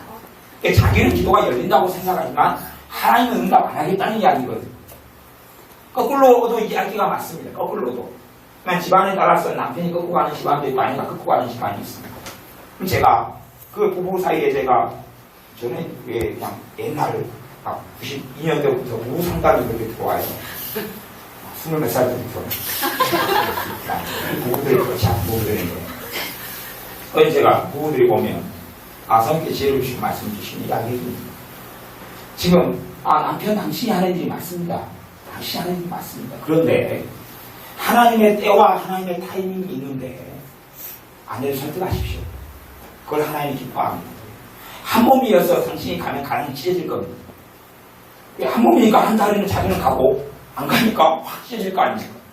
그러면 제가 권고 드리건데 군대에 가십시오. 군대 가면 다리를 쫙 찢으니까 태권도 하기가 좋습니다. 다리를 쫙 찢으십시오. 하나님의 뜻인데 설득하십시오. 설득하고 설득 안 되면 기도하십시오. 그래서 동의하면 움직이십시오. 하나님 축복하실 겁니다. 물론 제고 쉬운 방법은 있죠. 설득하면 괴롭지요. 안 따르면 기도하기는 싫죠. 와! 아니면 사고 쳤습니다. 내가 사고 쳤는데 어떻게 하래? 따라와야지. 문제는 결정적일 때 아내나 남편이 끌려간 사람 기도하는 거예요. 이 사람이 영적으로 깨어있는 사람은 약간 느리게 움직이는 경향성을 가집니다. 돌다를 들여보거든. 기도를 또 해보거든. 근데 그때 되면 꼬장을 피워서 기도를 안 해버려요. 아내가 전문용어로 하면 옥잡고가 있는 옥잡고가 뭔지 아십니까? 옥잡고가 안에 일어나가지고 꼬장을 피워버려요. 기도를 해야 된다는 걸 아는데 당해봐야지 알지. 정신 차리지. 그럼 원래 자기는 기도하고 하나님을 섬기니까 배짱이 있다 이거죠. 나는 괜찮다 이거죠. 이 실컷 당해본 다음에 내 말이 틀린가 맞는 거 봐라 그러면. 그리고 사실은 자기도 한 달 뒤에 뒤집었습니다. 남편이 당해놓고 화이를 안 쏠 것 같습니까? 화이어가 아니라 똥물을 뱉어놓는 거예요. 확 뒤집었습니다. 그래서 심각한 문제가 벌어집니다. 그러니 반드시 부부가 갈 때 일방적으로 한 사람이 한 사람을 끌고 가는 삶의 구도를 살아가면 이혼 안 하면 다행입니다. 신자 그리스도인들이 그렇게 살아가면 아내가 끌고 간다면 아내가 남편의 주인 노릇을 하고 있는 것입니다. 끌려가는 사람도 영적인 삶을 살기 어렵고 끌고 가는 사람도 하나님의 사람을 노예화시켰으니 하나님이 기뻐하지 않습니다. 그 사람은 영적인 삶을 살 수가 없습니다. 하나님 기뻐하지 않습니다. 자기는 주님의 제자라고 하면서 주님의 제자고 주님의 딸, 주님의 아들을 자기가 끌고 가버린 거예요. 인생살이가 사는 것이 돈을 벌기 위해 사는 것도 아니고 때로는 가정이 안락하기 위해 사는 게 아니라 주님을 영광스럽게 하고 살려는 게 결혼의 이유고 목적이고 삶의 이유고 목적입니다. 그런데 주님의 뜻은 따라가는 게 목적인데 물론 주님께서는 우리에게 좋은 길로 인도하시는 분이지만 그러나 내가 일방적으로 가자 끌고 가. 겉으로 보기에는 별 문제가 없어 따라갔지만 안에는 의구심과 분노를 가지고 있습니다. 여러분이 그래서 개를 조심하셔야 됩니다. 길 가다 보면 아가씨들이 개 목에다가 줄을 냅니다. 끌고 갑니다. 개가 가기 싫어가지고 질질 끌려가고 아가씨 끌려가. 분명히 그 아가씨 섣빨리 걔한테 물릴 겁니다. 걔 안에가 분노가 쌓여가지고 감정이 잡으실 때 성경수에서 코로 꼭 세워놨는데 또 함부로 언젠가는 물린다. 분노가 안에가 쌓이면 그때부터 용서하기가 힘들어요. 아니 여기까지는 못까지 분노가 쌓였는데 용서가 어떻게 쉽습니까? 그래서 이제 그 사람도 끌려간 사람도 사실은 은혜 속에 살기가 어려워지는 영적 병에 들어가게 됩니다. 악순환 속에 들어가는 것이. 그래서 그냥 끌고 가는 사람은 끌고 가는 거 좀 늦추고 한 몸이니까 동의를 하고 설득시키고 안 되면 기도하고 그렇게 해서 그 걸음을 걸어갈 수 있도록 해야 되고 일방적으로 누굴 끌고 가면 시간을 달라. 하나님의 역사는 자원하는 심령을 주셔서 하나님의 길을 걸어가는 것입니다. 전능하신 하나님도 사람을 이끌고 가실 때에 자원하는 심령을 주시고 선지자를 통해서 말씀하신 일방적인 명령이라기보다는 설득하시고 고면하십니다. 사실은 선교가 먹으십시오. 아멘. 기도하십시오. 아멘. 그러지 않고 기도하십시오 해놓고 설득하죠. 성령님은 그렇게 역사에 가시거든요. 설득하는데 왜 기도해야 되는지, 왜 주님을 찾아야 되는지, 그게 사람의 마음이고 사람의 영혼은 그렇게 됐거든요. 왜 주님을 경외해야 되는지, 왜 회개해야 되는지, 왜 주님을 찾아야 되는지. 그러니 설득해야 됩니다. 그러니까 동의해야 됩니다. 가보세요. 동의했어요. 그래가지고 그 길을 선택했는데 결국 안 죽었어요. 같이 책임집니까? 안 집니까? 같이 책임지죠. 분노를 품습니까? 안 품습니까? 안 품어요. 같이 선택한 것이니까 같이 기도합시다. 같이 기도합시다. 사고친 다음에 끌려간 사람이 이제 기도한다고 치면 어떻게 기도하는지 압니까? 저 인간한테 똥꼬지 좀 고쳐주십시오. 아니 남편이나 아내는 제 끌고 간 사람은 주여 해결해 주시옵소서 기도하는데 반대쪽에는 뭐라 기도하냐 하면 대통령 당해봐야 합니다. 그 문제까지 기도해 달라고 그랬더니 지가 당할 걸 당하였군요. 시험도 잘 됐습니다. 지금 저 인간 저래가지고 저 못된 성격을 고쳐지게 해주십시오. 그게 기도하거든요. 그 사람 기도 완전히 틀립니다. 물론 믿음이 좋은 사람은 상대방이 제대로 기도하고 있다고 기도 부탁했고 제대로 기도하고 있다고 생각합니다만은 한 자락 깔고 있다는 것을 알아야 돼요. 그래서 삼천포로 가면 삼천포 가면 그가 낚시에 가야 됩니까? 모르겠어요. 포자가 있습니까? 근데 서로 동의를 얻지 않고 걸어가는 걸음은 그렇습니다. 자식이 좀 컸으면 부모는 자식이 커가면서 해야 될 몇 가지가 있는데 자식이 커가면서 책임을 지게 해줘야 되고 자유를 줘야 돼요. 어릴 때는 길 건너는 것까지도 손을 잡아줘야 돼요. 3살 때, 5살 때 잡아줘야 돼요. 자유가 없죠. 길 건너는 것도 건너는 것도 자식은 자유가 없어요. 엄마가 손잡고 건너갑니다. 하지만 이제 커가면서는 자유가 점점 많아져요. 5살짜리가 집 나가가지고 오후 3시까지도 안 들어오면 어떻게 하시려합니까? 유치원에 안 가는데. 큰일 났지요. 20살짜리가 오후 3시 돼서 안 들어옵니다. 큰일 났습니까? 아무 일 없습니까? 아무 일 없잖아요. 커가면서 자유가 더 커져야 되지만 반드시 동반돼야 될 것이 책임이 커져가야 돼요. 책임을 요구하셔야 됩니다. 무슨 말이냐면 자식이 이제 커져가면 아이에게 의사를 물어야 됩니다. 물론 어린아이들 말고 어린아이들 의사 물으면 애들은 망종이 돼요. 망종. 어린애들에게는 의사를 묻는 게 아니라 과자 먹고 싶냐 정도 묻고 먹고 싶다 그러면 이거 먹어. 그리고 사주는 거예요. 근데 커져가면 선택하게 하는 것이고, 어릴 때는 선택하는 보고 최대한 늦추는 것이고, 최대한 줄이고 없애는 것이다가 점점 늘려갑니다. 이제 20살이 됐습니다. 아니면 고등학생이 됐습니다. 고등학교를 중학교 3학년 돼서 가야 됩니다. 그러면 아이에게 인문계를 갈지 실업계를 갈지 선택하게 해야 됩니다. 난 그래서 나중에 30살 되고 40살 돼가지고 부모 탓하는 사람들 진짜 봅니다. 인생이 해결이 안 돼버려요. 왜요? 부모를 탓하는데 부모가 하나님을 믿습니다. 이게 부모가 뭐라고 이야기하냐면 인문계 응답받았다는 거예요. 누구 원망합니까? 하나님 원망합니다. 하나님 돌아오지 않습니다. 하나님하고 꼬였는데 어떻게 하나님께 돌아옵니까? 그런 절대 인문계, 실업계 문제, 대학 문제에 있어 하나님 응답을 따면 이상한 이야기 하지 마십시오. 그 성경이 안 쓰여져 있는데, 성경이 안 쓰여져 있어요. 감동받고 꿈꿨다 그래도 그거 안 되는 것입니다. 그건 안 되는 것이에요. 인문계 같이 실업계 같이 아이에게 더 많은 정보를 주고 더 많은 지혜를 주고 시간을 주고 기도하게 하고 같이 기도하고, 그리고 의견은 개진할 수 있어. 얼마나 부모니까 내가 돈 내줄 건데. 하지만 결정은 당사자가 하게 해야지 아이가 책임을 지게 됩니다. 아이가 책임을 지고 부모를 원망하지 않아요. 부모와의 관계가 무너지지 않습니다. 대학을 가는 걸, 대학을 선택해주고 과를 선택해줍니다. 끔찍한 일이 나중에 벌어집니다. 끔찍한 일을 못 보셨다고요? 자식이 40살 되면 보기 시작할 겁니다. 자식이 살다 보면 이제 직장생활 힘들어요? 안 힘들어요? 힘들죠. 과를 부모가 잘못 선택해서 이 직장을 가지고 왔는데 이게 너무 힘들다. 엄마 때문이에요. 저는 그런 40살 된 자식을 만났습니다. 45살 된 그런 자식을 만났습니다.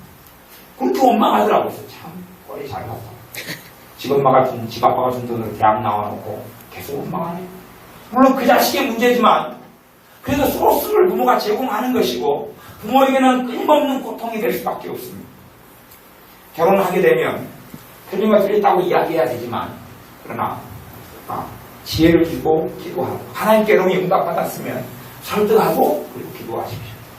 그러지 정해주거나 결정해주지는 말고 항상 너가 결혼을 선택해야 한다고 이야기하십시오. 시간 이야기는 누구와 결혼해도 쉽습니까? 누구와 결혼해도 쉽습니까? 삶이? 결혼생활 쉬워요? 좋은 사람 만나면? 퍼펙트한 남자와 여자를 만나면 행복할 것 같습니까? 퍼펙트해요? 내가 50점인데 저 사람이 100점이에요. 50점만큼 내 흠을 잡을 것 아닙니까? 거꾸로 나 80점인데 제 사람 50점이에요. 얼마를 써요? 결혼생활 대부분의 문제 중에 하나가 그런 거예요. 분명히 2명 중에 1명이 더 지혜롭습니다. 2명 중에 1명이 더 머리가 좋습니다. 지혜로워요. 시장 봐도 지혜롭고 사업을 해도 지혜롭고 그가 잘 빨리 돌아가요. 문제가 이제 꼬이는 게 뭐냐면 더 지혜로운 사람이 안 지혜로운 사람을 깔고 있는 게 문제예요. 분명히 그래서 남편이 안 지혜롭다 그러면 아내가 지혜롭다 그러면 한자를 깝니다. 한자를 깔고 그러니까 한자를 깔고 그렇게 생각하니까 거꾸로 바뀌면 내가 무식해가지고 별소리를 안 해요. 헛소리 하지 마. 딱 가라고 이렇게 합니다. 문제는 정말로 상대방과 함께 살아가고 하나님의 성령의 역사하신 관계 속에 살려면 내가 더 지혜롭다는 걸 내려놓고 겸비하게 존중해야 됩니다. 존중해야 됩니다. 그럴 때에 상대방에게도 주님의 지혜가, 나는 내 지혜가 있을지 몰라도 상대방에게 주님의 지혜가 찾아오게 됩니다. 존중하면 자기보다 남을 낫게 여기라고 했잖아요. 서로 복종해라. 서로 복종해라는 명령이 첫 번째가 있는 거, 첫 번째 자리에 있는 것이. 아내들은 남편에게 순종하라 그런 게 말고 서로 복종하라는 명령이 있어요. 사실 순종에 대한 것도 제가 가르치려고 굉장히 복잡합니다. 복잡한데 순종의 의미가 크게 2가지가 있습니다. 2가지 의미가 있어요. 사실 그것 때문에 이제 이 여성 목회나 여성 사역이나 큰 딜레마가 일어나서 풀지 못하는 과제가 됐는데, 순종이나 복종의 의미가 가보세요. 크게 2가지가 있는 거예요. 하나는 보통 생각하는 우리의 순종이 있습니다. 시킨 대로 따라가는 거죠. 2번째 의미가 사실 그것 때문에 딜레마가 일어나는데, 요거 때문에 그랬어요. 동경이라는 의미가 있습니다. 생각해 보세요. 제가 여러분이 상식이 있으니까 서로 복종하라 그랬죠. 서로 복종하라 그랬죠. 자, 가가지고 집사님 차 좋은데요? 차 줘요. 차 줘요. 차를 내놔야 되고 집사님 우리 집에 와가지고 화장실 좋은데 우리 집 화장실 부세식이거든요. 지금 너무 춥거든요. 화장실 좋은데요? 주세요. 화장실 파가지고 갖다 쓰네. 서로 복종하라 그랬으니까. 복종의 의미가 그런 걸로만 생각하면, 찾아봤어요. 아파트 좋은데? 32평을 내놔요. 예! 아파트죠. 한번 찾아와가지고, 아들 이쁘게 낳아놓으셨군요. 아들 내놔요. 예! 물론 저는 아들이 없습니다. 내놔요. 그게 서로 복종하라는 의미로 첫 번째 의미로만 생각해봐요. 난리가 나요, 안 나요? 아니, 위에는 권세자들에게 복종하라. 시장에 찾아와. 권세자지요. 시장에 찾아왔어요. 뭐라고 이야기해요? 이야기하고 그걸 따라야 된다는 거예요. 얼마나 비참한 삶을 살겠느냐는 것이. 똑같이 너네 장로들에게 순복하라 그랬어요. 그러니까 깨쓰는 목사님 이야기랑 해야 된다고 착각하는데, 거기에서 하나님과의 관계에서 일어나는 순종이라는 단어는 첫 번째입니다. 그래서 좋은 비교의 순종이라는 책이 꽤 좋은 책인데도 개념 부분을 정리를 못했어요. 그래서 잘 설명하면서 혼동과 혼란이 일어나는 부분이 있어요. 사실은 그 부분 때문에 그까지 성경을 설명하려면 목자가 나중에 여러분이 있는 거 아니에요. 문맥적으로 살펴보면 되니까. 이 순종이라는 의미는 하나님에 대해서는 예스해야 돼요. 예스. 따라야 됩니다. 하나님에 대해서 가야 돼. 그게 첫 번째 순종의 의미인데, 사람과 사람 사이의 관계에서는 절대 복종과 순종이라는 건 없습니다. 보통 여기에서 생각하는 의미는 없어요. 옛날에 그래서 이 신학이, 정신 나간 신학이 미국을 지배했었는데, 1990년대 초중반까지도요, 순종과 복종의 개념을 어떻게 하느냐면, 아니, 진짜로 그랬어, 진짜로. 미국 남자가 아내한테, 저 남자하고 동침해. 남편에게 순종하라고 그랬죠. 동침했습니다. 크리스찬 여자가, 아니, 그것이 이상한 이야기가 아니고요. 그거 일반화였다니까요. 남편이, 예수 믿지 마. 안 믿었다니까요. 안 믿었다니까요. 이상한 이야기 같습니까? 아니, 걔 동네에서 그랬다니까요, 미국에서요. 물론 저는 미국 것만 듣고 봤지만 또 딴 동네에서는 어쩌고. 근데 그런 가르침 팽배해가지고 지금 학동칙과 통합이나 감리교나 등등의 많은 교단의 문제가 학동칙 같은 경우는 여자 목사 안수로 안 해요.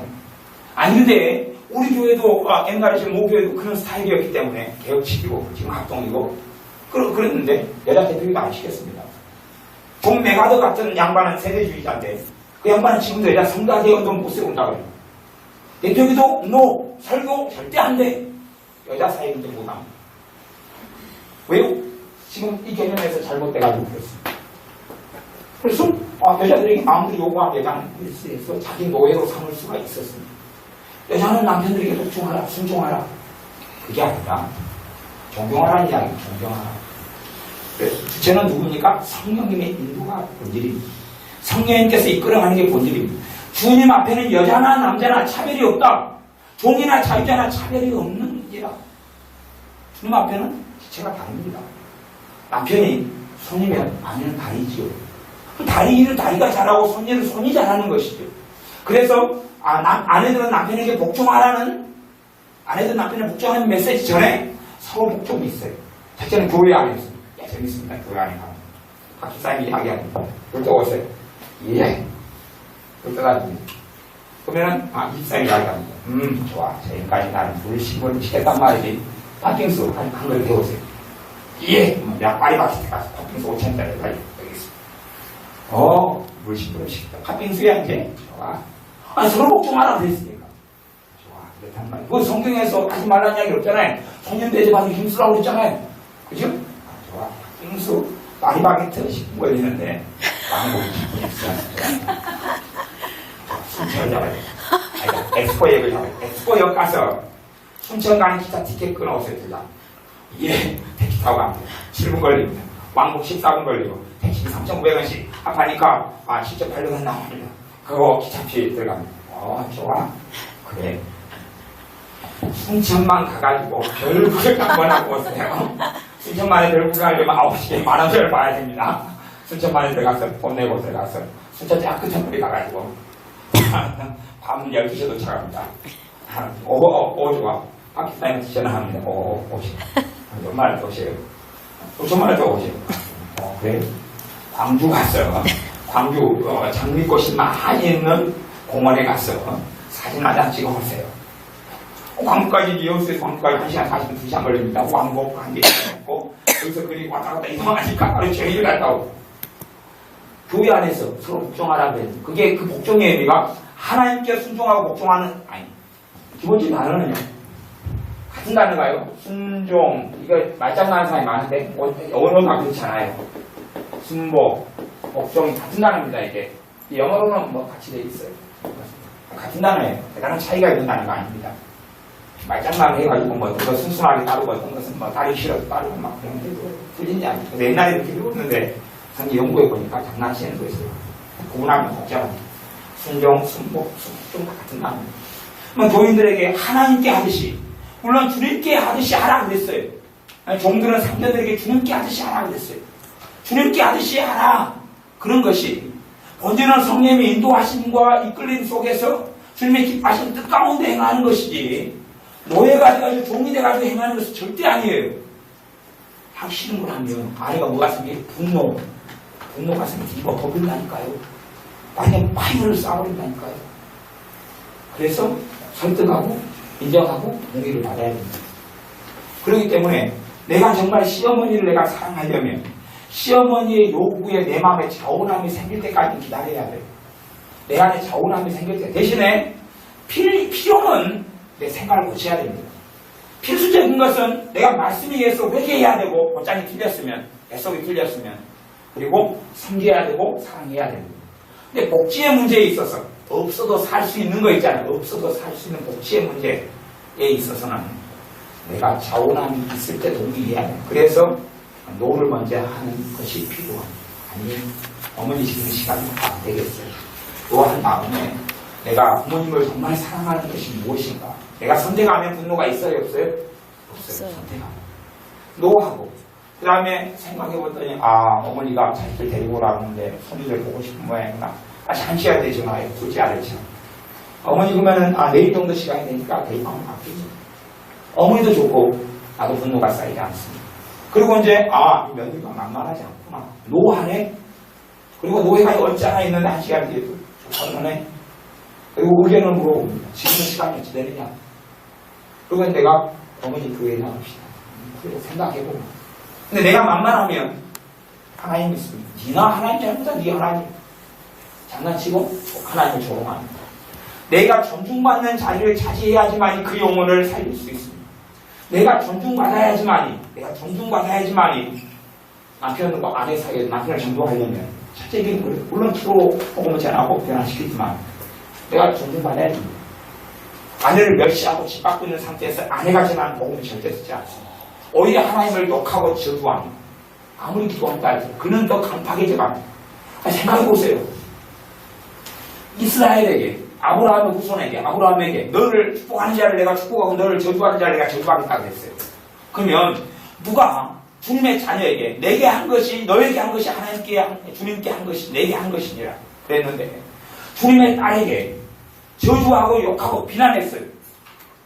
하나님 이 사람 축복할 것 같습니까? 성령이 이 사람이 역사할 것 같습니까? 마귀가 드글드글하는 강팍한 임함. 아니 주님께 십자가에 죽으신 주님의 딸을 저주하고 욕하고 이용하고 핍박하고 조롱했어요. 이 사람 안 돌아옵니다. 그렇게 살다 죽습니다. 물론 아내의 소원은 주님 돌아오게 해주세요. 그래 기도하지만 굉장히 어려운 길을 걸어가게 됩니다. 주님께 하는 기도는 역사하겠지만 그 사람 마음을 강팍하게 해서 거부합니다. 내게로 나오기를 원치 아니하였다. 그렇게 되어지고 맙니다. 그것 때문에 반드시 상대방에게 내가 하려면 내가 존중받아야 됩니다. 내가 존중받아야 됩니다. 존중받는 기본은 나라는 인격체가 있기 때문에 내가 원하는 것은 yes 하지만 원치 않는 것은 no를 해야 됩니다. no를 해야 됩니다. 사랑은 강제로 하는 게 사랑이 아니라 자원함으로 하는 게 자원함은 내가 원해서 가보세요. 목사님이 예를 들어 여러분에게 집사님 지금 마이크 시스템을 바꿔야 되는데 1000만 원 한번 마시고 기도하다 보니까 집사님 생각 나세요? 여러분 yes 해야 됩니까? no 해야 됩니까? no 해야 됩니다. 반드시 no 해야 됩니다. yes 하게 되면 가보세요. 1000만 원을 해가지고 뱅킹 시스템을 교회 시스템 바꿔줬어요. 1000만 원 이 빈자리 때문에 당신이 문제가 생겨요. 그럼 두 가지 문제가 생깁니다. 하나님이 하라고 시켜가지고 했는데 하나님이 나 문제 속에 빠뜨린 거잖아요. 하나님에 대한 원망이 내 안에 생겨나. 하나님에 대한 분노가 내 안에 생겨나. 두 번째는 주의 종의 분노가 생겨나. 설교 들을 때 이제 그 1000만 원이 없어져도 문제가 안 생겼으면 그냥 덮고 지나갈 수 있는데 1000만 원 가지고 문제가 생겼다고 가정한다면 설교 들을 때 은혜 받는 것이 끝나버리구만. 목사님이 1000만 원을 언급해 주십시오. 이야기했다면 여러분이 선택권을 반드시 가지셔야 됩니다. 자원하는 신령이 있고 무엇보다 먼저는 여러분의 행동과 처지를 살펴보고 그리고 성경은 고린도후서 같은 데는 남는 것 가지고 해라. 빚내 가지고 하지만 남는 것 가지고 내가 빚지고 있으면 할 수 없다는 이야기입니다. 남는 것 가지고 너희 유해한 거 남는 것 가지고 해라. 없는 것을 받지 아니할 것이다. 옛날에는 빚도 잘 못 내주면 요즘에는 카드로 그냥 끌고 마이너스 통장을 끌어가지고 할 수 있다고 하는데 그렇게 해가지고 하라고 하는데 그런 이야기는 들을 수가 없습니다. 성령님의 감동이 내 안에 동일하게 있느냐, 내 안에 성령의 역사가 있느냐, 그리고 내게 자원함이 있느냐, 내게 자원함이 있느냐, 내가 들을 마음이 있느냐. 들을 마음이 없는 걸 주님이 받지 않는다 그랬습니다. 여러분이 내라 그래가 냈다 할지라도 여러분 안에 하나님께 드리는 자원함이 없으면 받지 않는다고 성경에 기록되어 있습니다. 그렇기 때문에 반드시 선택권을 여러분이 쥐고 결정을 내릴 수 있어야 됩니다. 그렇게 돼야지만이 하나님에 대한 원망도 없고 주의 종에 대한 원망도 없고 교회에 대한 문제도 없고 여러분의 마음속 속 깊은 곳 안에 뒤틀린 것을 만들어내지 않게 됩니다. 그러니 사람이 뭐라고 요구해도 여러분이 기도하고 응답을 받으셔야 되고 또한 기도의 응답의 가장 기본적인 기도의 응답의 방식 제가 오늘 이야기했지만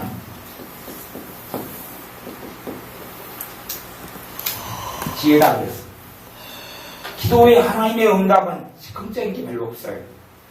즉흥적인 게 별로 없습니다. 즉흥적인 게 별로 없다니까요. 증거를 대볼까요? 하나님 지혜 받으라는 게 성경 몇 장에 걸쳐 있어요? 몇 장에 걸쳐 있죠? 잠언 1장부터 몇 장까지? 31장까지. 1장부터 31장까지. 하나님의 특성은 뭡니까? 지혜입니다. 예수님에 대해서 그분은 기묘라 묘사, 모사, 지혜다, 지혜. 주님 예수 그리스도는 지혜시다. 하나님의 역사, 성령의 역사의 가장 기본적인 특성. 그래서 성령의 9가지 열매 가운데 첫 번째 열매로, 은사 가운데 9가지 중에서 첫 번째 은사로 드러나는 게 지혜의 말씀의 은사입니다. 잠언 1장부터 31장까지 지혜, 끝. 그럼 그렇게 말씀하신 분입니다. 즉흥성을 가진다? 물론 즉흥성이 있는 건 사실입니다. 애언은사 같은 건 즉흥적이에요. 그래서 제가 설교를 해도 두 가지 방식으로 설교할 수 있습니다. 물론 하나는 주님께 지혜를 받아가지고 설교할 수가 있고 지혜가 없이 애언적으로 설교할 수가 있어요. 지혜를 받아가지고 설교할 수가 있고 애언적으로 설교할 수 있어요. 근데 제가 애언적으로 하는 설교를 꽤 제가 별로 안 좋아합니다. 간혹 가다만 히트를 치는데 꽤 안 좋아하는 이유가 애언적으로 설교하면 즉흥성이 꽤 나타나게 되는데 근데 그 애언적인 설교를 한 서너 번 하게 되면 자기 그 몇 가지 속에서 맴돌아버리는 경향을 가지고 말씀이 깊어지지 않고 했던 말 또 하거나 그 안에서 맴돌아버리는 5가지의 메시지에 내가 마음이 매인다면 5가지에서 왔다 갔다 돌고 3박 4일 뒤에도 5가지 왔다 갔다 돌립니다.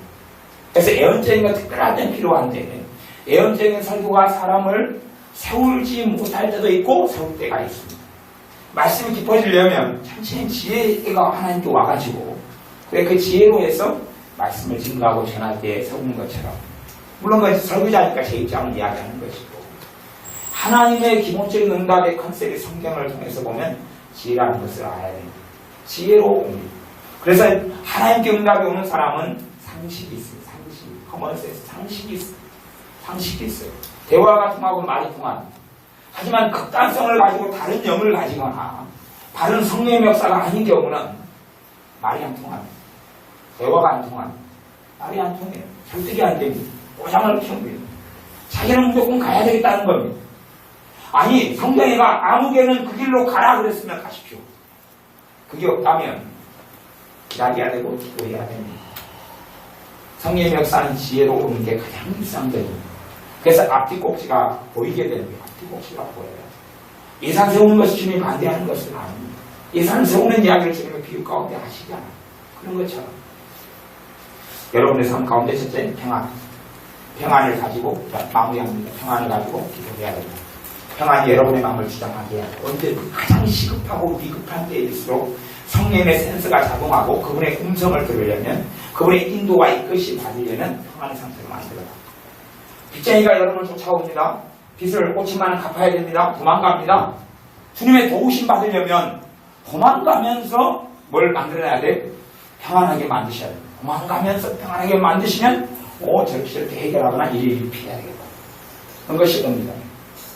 그런데 도망가니까 마음도 도망가는 마음을 만들고 하나님이 함께하지 않는 마음을 만들고 주님께 버리는 마음을 만들고 쫓기는 자의 도망자의 마음을 만들어서 도망가면 도움이 없어요. 물론 기도는 간절히 애타게 하겠죠. 도망가면서 역사하지 않습니다. 어느 자리 어느 위치에서가 주님의 도움을 받으시려면 평안하게 만드십시오. 평안하게 만드는 이유는 간단합니다. 성경이 진리가 하나님 너와 함께합니다. 내가 너희를 버리지 않겠다. 내가 너희를 굳세게 하겠다. 하나님의 사랑에서 끊을 수 없다. 너희 안에 성령이 임하셨다. 너희는 하나님을 아바 아버지로 부른다. 그 말씀을 내가 붙잡으면 평안해지기 시작합니다. 그냥 내 능력으로 내가 지혜로우니까 내가 똑똑하니까 평안하게 만드라는 이야기가 아니라 진리를 믿고 받아들여서 평안하게 만드라는 이야기입니다. 믿음이 역사하면 내 안에 평안이 역사하고 평강이 역사하고 그 다음부터 내 기도는 힘이 있고 능력이 있습니다. 내가 드리는 예배는 은혜가 있고 힘이 있습니다. 내가 드리는 찬양은 내 마음을 새롭게 하고 믿음을 새롭게 하면 주님을 더 사랑하게 합니다. 기도하겠습니다. 아버지 하나님, 우리의 심령과 마음속의 삶 속에 평안이 참으로 중요하다고 성경에 말씀하셨사오니 우리가 평안의 사람으로 하나님의 평강이 우리 마음을 주장하는 사람으로 살게 하셨소. 날마다 때에 따라 필요를 하라. 하나님의 은혜와 모으심을 누리는 우리가 되게 하여 주옵소서. 남편과 아내든지 부모와 자식이든지 간에 그 관계 속에서 억지로 하지 말지니 말씀하신 대로 억지로 하여서 우리 안에 분노와 앙금과 원한이 생겨난 어리석은 삶을 선택하는 게 아니라 상대방에게나 내 스스로에게나 선택할 기회를 주고 기꺼이 순종할 기회와 마음을 얻게 하셔서 우리가 기꺼이 선택함으로 그리고 주님께 내가 주체를 가지고 주권을 가지고 기도하고 나아감으로 우리의 가정생활이나 경제생활에 하나님 아버지 주시는 좋은 것들을 누리게 하여 주옵소서. 예수님의 이름으로 기도하옵나이다. 아멘.